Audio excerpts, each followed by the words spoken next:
नमस्कार। जय जय श्री सीताराम।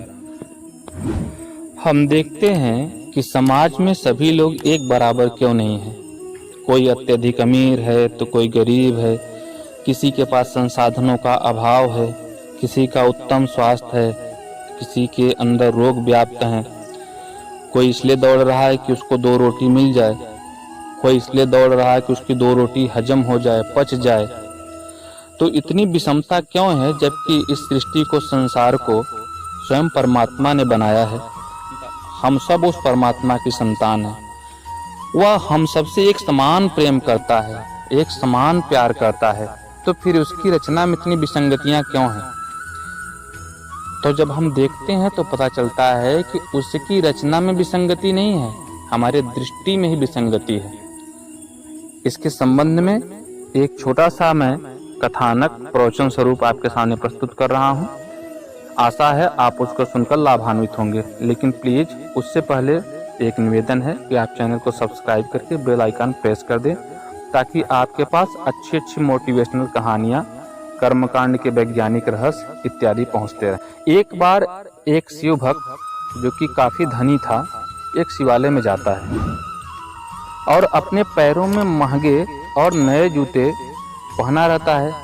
तो फिर वो सोचता है कि मैं क्या करूं, जूते तो काफी महंगे हैं, अगर यत्र तत्र मैं रख दूंगा तो हो सकता है कोई उठा ले जाए। तो फिर वो सोचता है कि अगर मैं किसी को या तो रखवाली के लिए दूं, क्योंकि अगर मैं जूते को ऐसे ही छोड़ के जाऊंगा तो जितनी देर मैं मंदिर में रहूंगा मेरा मन जूते पे लगा रहेगा और भगवान में रहेगा नहीं। फिर उसको ध्यान आया, देखा कि एक भिखारी बैठ के भिक्षा मांग रहा है।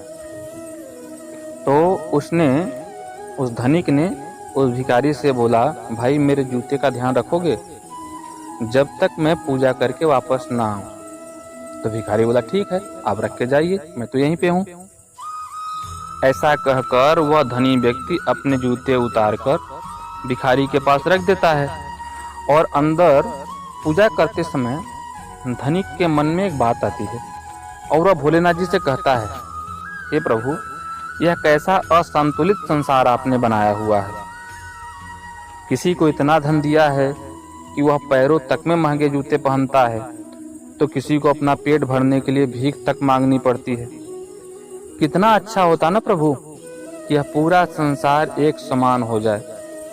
और वह धनिक फिर निश्चय करता है मन में कि जैसे मैं बाहर जाऊंगा तो सर्वप्रथम मैं भिखारी को 100 रुपया दूंगा, क्योंकि पता नहीं 1 रुपया 2 रुपये से दिन भर में कितना कमाता होगा। मैं 100 रुपया दूंगा ताकि वो अच्छे से भोजन आदि आज कर सके। लेकिन जैसे ही वो मंदिर से बाहर आता है तो देखता है कि न तो वहां भिखारी है और न ही उसके जूते। धनिक तो एकदम ठगा सा रह जाता है और थोड़ी देर बैठ के प्रतीक्षा करता है कि हो सकता है कहीं जल इत्यादि पीने के लिए कहीं इधर उधर चला गया होगा, या किसी काम से चला गया होगा, या कोई बुला लिया होगा। पर काफी समय व्यतीत जाने पर भी जब वहां कोई नहीं आया तो धनिक का मन थोड़ा सा खिन्न हुआ और वह नंगे पैर ही अपने घर की ओर चल देता है। रास्ते में फुटपाथ पे देखता है कि एक आदमी जूते चप्पल बेच रहा है।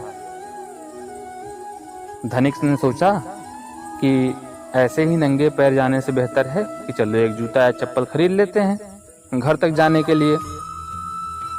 और धनिक चप्पल खरीदने के उद्देश्य से जब उस दुकान पे पहुंचता है तो क्या देखता है कि उसके जूते वहां रखे हैं। उसे बड़ा आश्चर्य होता है कि जूते तो मैंने मंदिर में उतारे, तो दुकान में कैसे पहुंच गए। जब दुकानदार से धनिक ने पूछा तो वह आनाकानी करने लग गया बताने में, नहीं ये तो हमारे ही जूते हैं, हमारे पास ही थे। लेकिन जब धनिक ने थोड़ा दबाव डाला उसके ऊपर, कुछ रौब दिखाया, तब जाके वह आदमी बताता है कि एक भिखारी उन जूतों को 100 रुपए में बेच गया। धनिक काफी देर तक वहां खड़ा रहा और सोचता रहा और फिर मुस्कुराते हुए नंगे पैर ही अपने घर के लिए निकल देता है, क्योंकि उसके सवालों का जवाब मिल गया था। समाज में कभी एक रूपता नहीं आ सकती। कारण जानते हैं क्या है? उसका सिर्फ और सिर्फ एक ही कारण है, हमारे कर्म। क्योंकि जब हमारे कर्म ही एक समान नहीं है तो उसका फल कैसे हो सकता है एक समान। अगर एक विद्यार्थी एक प्रश्न को एक तरीके से लिख रहा है, दूसरा उसी प्रश्न को दूसरे तरीके से लिख रहा है, तो उसके जो अंक उसको प्राप्त होंगे वो अलग अलग प्राप्त होंगे ना। ऐसे ही समाज में जब व्यक्ति अलग अलग तरीके से कर्म कर रहा है तो उसके फल भी उसको ऐसे प्राप्त होंगे। और अगर हम सभी अच्छे कर्म को करने लग जाएंगे तो इस समाज में विषमता समाप्त हो जाएगी। एक ही एक तरीका है, सभी लोग अच्छे से कर्म करें। और जिस दिन ऐसा हो गया ना, उस दिन समाज से, संसार से सारी विषमताएं समाप्त हो जाएंगी। कारण क्या है कि ईश्वर ने हर एक मनुष्य के भाग्य में लिख दिया है कि किसको कब और क्या और कहाँ मिलेगा, पर यह नहीं लिखा होता है कि कैसे मिलेगा। कैसे मिलेगा यह हमारे कर्म तय करते हैं। जैसे कि उस भिखारी के लिए यह लिख दिया गया था उसे 100 रुपए मिलेंगे, पर कैसे मिलेंगे यह भिखारी ने तय किया। क्योंकि जब मंदिर में वह धनिक व्यक्ति था तो उसने यह मन में निश्चय किया था कि मैं बाहर निकल के भिखारी को 100 रुपए दूंगा। कारण यह है कि परमात्मा ने उसको ऐसी प्रेरणा दी होगी, या फिर जो भाग्य विधाता ने उसके भाग्य में ये चीजें लिखी होंगी तो उससे संबंधित व्यक्ति को ऐसी ही प्रेरणा मिली कि मैं 100 रुपए दूंगा। लेकिन उसने चोरी के कर्म को अपनाकर जूते को ले जाकर दुकानदार के पास बेच दिया और वहां से 100 रुपए पा लिया। अर्थात उसके भाग्य में 100 रुपए मिलने के लिए लिखे थे, लेकिन कैसे मिलेंगे ये खुद व्यक्ति ने निश्चित किया। इसीलिए हमारे कर्म ही हमारे भाग्य के लिए, हमारे यश कीर्ति के लिए, हमारे अपयश के लिए, हमारे लाभ के लिए, हमारे हानि के लिए, हमारे जय के लिए, हमारे पराजय के लिए, हमारे दुख के लिए, हमारे शोक के लिए, यही नहीं हमारे इस लोक के सभी क्रियाकलाप सुख के लिए और परलोक के सुख के लिए। क्या स्थिति बनेगी, क्या हमको फल प्राप्त होगा, वह सुनिश्चित करते हैं। इसीलिए एक बात तो हमको अवश्य ही अपने मन में रख लेनी चाहिए कि हम अपने कर्मों के लिए ईश्वर को कभी दोषी न दें।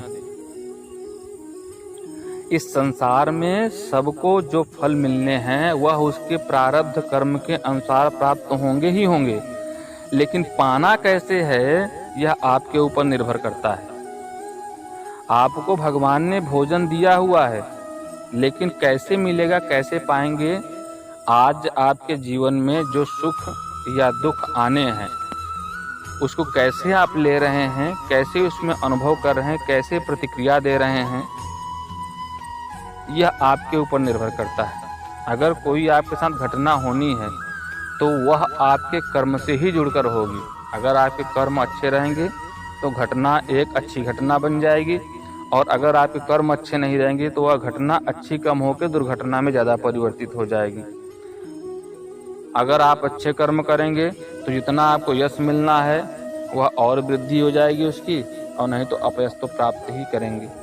तो इसीलिए हम सबकी नैतिक जिम्मेदारी बनती है कि जो हमारे भारतीय संस्कृति के नैतिक मूल्य हैं, सत्य, अहिंसा, स्तेय, अपरिग्रह, ब्रह्मचर्य, दया, क्षमा, करुणा, तप, माता पिता की सेवा, गुरु का सम्मान, मातृभूमि की सेवा, कर्तव्य निष्ठा, कर्तव्य परायणता, जीवों पर दया, करुणा, उत्साह, साहस, ये जितने नैतिक मूल्य हमारे हैं जो कि हमारे भारतीय संस्कृति का आधार हैं, इनके अनुसार ही यदि हम अपना जीवन यापन करते हैं, हम अपने जीवन को चलायमान रखते हैं, तो हमारे जीवन में कभी भी किसी भी अवस्था में कष्ट उत्पन्न नहीं होगा।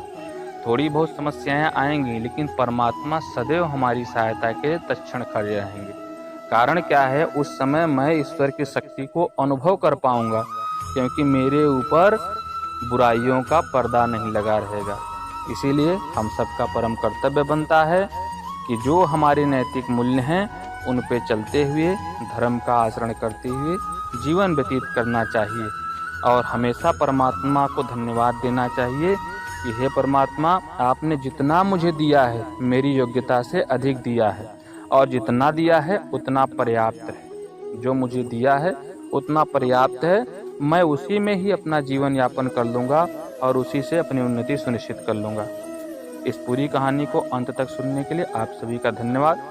और एक निवेदन है कि प्लीज़ जाते जाते चैनल को सब्सक्राइब कर लीजिए, बेल आइकन प्रेस कर लीजिए, ताकि आपको ऐसी ऐसी रोचक कहानियाँ मैं आप तक पहुँचाता रहूँ। साथ ही साथ जो हमारे 16 संस्कार के क्या वैज्ञानिक महत्व हैं, यज्ञादि कर्मों के क्या वैज्ञानिक महत्व हैं, उपनिषदों में और वेद के ग्रंथों में जो छिपे हुए गूढ़ ज्ञान हैं, उन सबको मैं धीरे धीरे संकलित करके सरलतम तरीके से प्रस्तुत करने की एक सीरीज भी प्रेषित करूंगा यूट्यूब पे। तो आप लोग अगर जुड़े रहेंगे तो मोटिवेशनल कहानियों के अलावा भी बहुत सारी चीज़ों को सरलतम तरीके से जान जाएंगे, जो कि आपके अंदर एक अलग ही अनुभूति प्रदान करेगा और अपने आप में आपका एक विश्वास बढ़ेगा। एक बार फिर से आपका धन्यवाद। नमस्कार। जय जय श्री सीताराम।